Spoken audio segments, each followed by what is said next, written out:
Cuando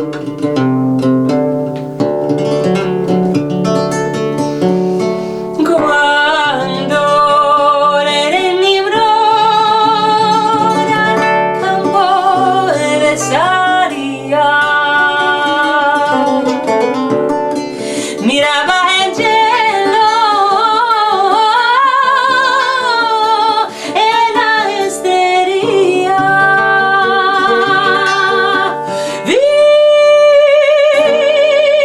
una luz santa en la llorería que había de nacer. Abraham Avinu. Abraham Avinu, Padre querido, Padre bendito, luz de Israel. Abraham Avinu, Padre querido, Padre bendito, luz de Israel.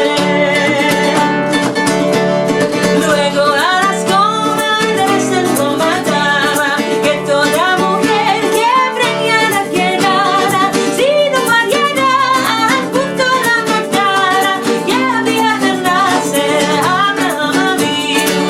Abraham Avinu, Padre querido, Padre bendito, luz de Israel. Abraham Avinu, Padre querido, Padre bendito, luz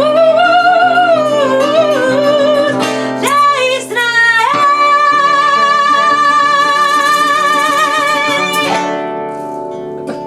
¡No!